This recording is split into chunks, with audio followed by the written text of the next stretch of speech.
नमस्कार दोस्तों, स्वागत है हमारे YouTube platform study for civil services में। कल के लेक्चर में हमने उत्तराखंड की कुछ कल्चरल एक्टिविटीज़ के बारे में पढ़ा था, जिसमें हमने उनकी पेंटिंग्स के बारे में पढ़ा था। और इसका रिकॉर्ड शुरू होता है लगभग एंशिएंट इंडिया वाले पीरियड से। उसकी प्राचीनता लगभग उतनी ही पुरानी थी जितनी कि भीमबेटका की थी। उसके बाद हम देखते हैं कि कैसे मेडिवल पीरियड में, यानी कि मध्यकालीन युग में, उत्तराखंड में जो गढ़वाल के जो राजा लोग हैं, परमार वंश के शासक, उन्होंने कई सारे चित्रकारों को संरक्षण दिया।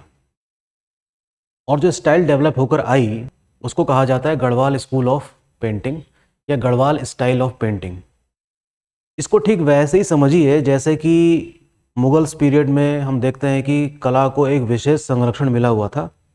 जहांगीर के टाइम पे खासतौर पर अगर हम पेंटिंग्स की बात करें तो वैसे इसकी शुरुआत हुमायूं के निर्वासन वाले काल से शुरू हो जाती है, लेकिन सबसे जो पराकाष्ठा वाली बात है वो पहुंचती है जहांगीर के समय में। ये सारी बातें हमने कल डिस्कस की भी थी, तो होपफुली आप लोगों ने उस लेक्चर को सुना होगा और उससे संबंधित जो बुक्स हो सकती हैं, जो किताबों में दिया है चित्रकला के संबंध में, उसको आपने पढ़ा होगा। उसी कड़ी को आज थोड़ा सा आगे बढ़ाते हैं और आज हम पहुंचते हैं लोक चित्रकला। कल तो हमने चित्रकला के बारे में पढ़ा, आज हम पढ़ने जा रहे हैं जो सिर्फ उत्तराखंड में ही देखने को मिलती है उसके बारे में। ठीक, तो कुछ चीज़ें आपके लिए यहाँ पर बड़ी इंपॉर्टेंट लिखी हुई हैं। उत्तराखंड का सांस्कृतिक तत्व अर्थात लोक चित्रकला। जैसे कि आपको पता ही है कि मध्यकालीन चित्रकला जिसका विकास गढ़वाल में हुआ था, उसके अतिरिक्त उत्तराखंड के कई अलग अलग हिस्सों में लोक चित्रकलाओं का भी विकास हुआ है। और इन चित्रकलाओं को हम तभी समझ सकते हैं जब उसका हमको चित्र दिखाई दे। वो अभी मैं आपको दिखाऊंगा अभी कि आखिर किस चित्रकला के बारे में बात हो रही है ना, जिनका प्रयोग विशेष मांगलिक अवसरों पर किया जाता था। हम जिसकी बात कर रहे हैं लोक चित्रकला की, इनका प्रयोग मुख्य रूप से किसमें किया जाता है? मांगलिक अवसरों पर। ठीक, जैसे इसमें सबसे इंपॉर्टेंट जो नाम आता है आपके सामने, उसका नाम है ऐपण। क्या नाम आता है? ऐपण। अभी दिखाते हैं आपको ये ऐपण दिखने में कैसा लगता है। और दिवाली का माहौल धीरे धीरे बनी रहा है, आपको पता ही है। और आप देख सकते हैं कि जितने भी कुमाऊनी वाले जो लोग हैं कुमाऊं क्षेत्र से, वो अपने दरवाजे की देहली पर गेरू से उसकी लिपाई करते हैं और उसके ऊपर चावल का घोल बनाकर उसमें कई प्रकार के आकृतियां बनाते हैं, जिसमें सबसे इंपॉर्टेंट होती है लक्ष्मी के पैर, स्वास्तिक के चिन्ह और कई प्रकार की बेलें। ठीक है, तो काफ़ी इम्पॉर्टेंट है। ऐपण हो गया, प्रकीर्ण हो गया, पौ का मतलब यहाँ पर पैरों से ही है, डिकारे इत्यादि। ये सारी कुछ लोक कलाओं के नाम हैं, ठीक, जो काफ़ी इम्पॉर्टेंट है। इसमें चित्रकला काफ़ी महत्वपूर्ण है। ठीक है, इसमें दरवाज़ों की देहली पर लीपा या सजावट की जाती है और इसका प्रयोग मांगलिक तथा धार्मिक दोनों ही अवसरों पर किया जाता है। ठीक है, और इसमें देखिए अभी मैंने बताया आपको गेरू तथा चावल के आटे का घोल बनाया जाता है।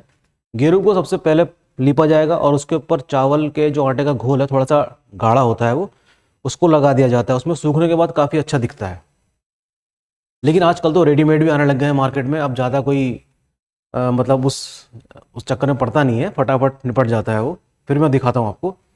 और इनको हाथों से कई प्रकार की आकृतियाँ दी जाती हैं। ठीक है, चित्रों के माध्यम से ये समझ में आएगा।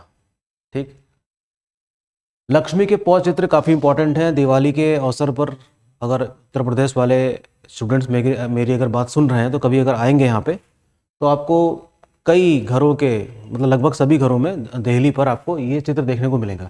इसका तात्पर्य लक्ष्मी के पैरों से है, जो दिवाली के अवसरों पर घरों के मुख्य द्वारों में तिजोरी या पूजा गृहों में बनाए जाते हैं। ठीक, इसके अतिरिक्त जो कुछ चित्र हैं वो है वसुधारा चित्र, ज्योतिर्मात्रा चित्र भी होता है एक। ये सारे इंपॉर्टेंट चित्रकारियां हैं जो उत्तराखंड के अलग अलग हिस्सों में आपको देखने को मिलेगी। इसमें जो सबसे इंपॉर्टेंट है वो मैं आपको दिखा देता हूँ। ठीक, देखिए हम किसकी बात कर रहे हैं। ओके, ये रहा देखिए, ऐपण कला कुछ इस प्रकार से दिखती है। ये देखिए, देख रहे हैं आप? तो इन कलाओं को पहचान दिलाने के लिए भी सरकार ने कई सारे, हम कह सकते हैं कि इनिशिएटिव्स लिए हैं।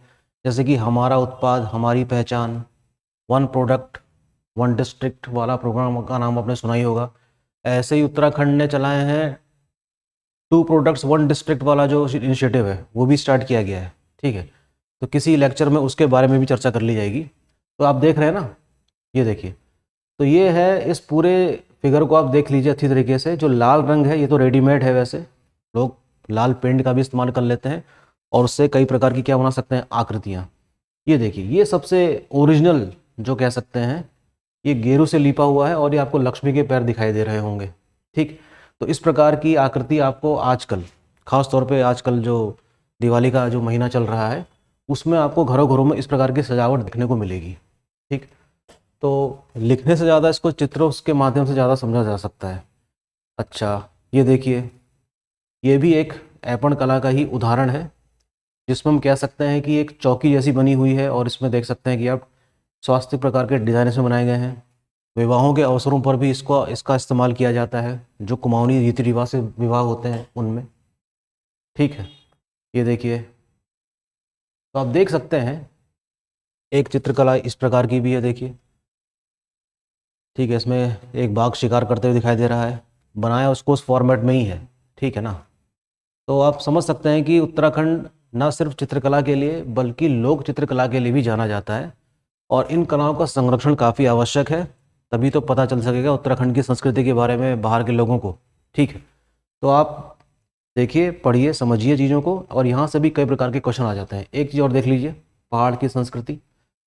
इसमें देखिए काफ़ी बड़ा सा चित्र है ये, इसमें लक्ष्मी के पैर हैं बीच में और कई जगह पे दिखाए गए हैं, और ये सारी जो कला देख रहे हैं आप, इनको ऐपण कला कहा जाता है। ठीक,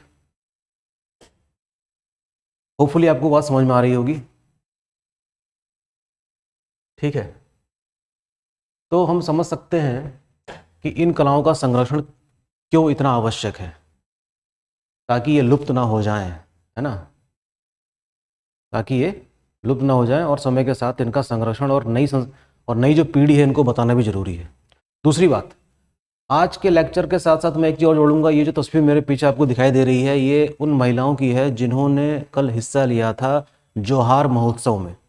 जोहार महोत्सव हर साल हल्द्वानी में आयोजित किया जाता है। जो जनजाति है भोटिया, उनकी जो राजी वाली जिनकी जो वो है शौका वाला जो उनकी ब्रांच है, वो लोग अपनी संस्कृति, अपने परिधानों, अपने व्यंजनों का प्रदर्शन मेले के जरिए या महोत्सव के जरिए करते हैं। तो कल यहीं पर इसका अंतिम दिन था। ये 3 दिवसीय कार्यक्रम था, 28, 29 और 30 का, और इसमें इस संस्कृति की झलक हमको कल देखने को मिली, और ये इनके पारंपरिक परिधान हैं। ठीक है, आप नेट में भी चेक कर सकते हैं, आपको काफ़ी कुछ चीज़ें देखने को मिल जाएंगी। ठीक है, तो इस तरीके से हम कह सकते हैं कि जोहार महोत्सव का कल समापन हुआ और इसमें कई प्रकार के रंगारंग कार्यक्रम आयोजित किए गए थे। ठीक है, तो एग्जाम में क्वेश्चन यहाँ से आ सकता है कि ये विशेष रूप से किस क्षेत्र का महोत्सव था।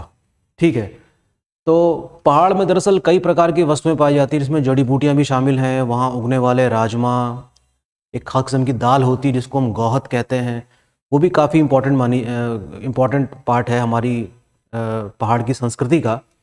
और पशुपालन भी लोग करते हैं काफ़ी वहाँ पर, और उस पशुपालन के फलस्वरूप जो भेड़ें पाली जाती हैं, उनके ऊन से कई प्रकार की दरियाँ, कारपेट, ये सारे डेवलप किए जाते हैं।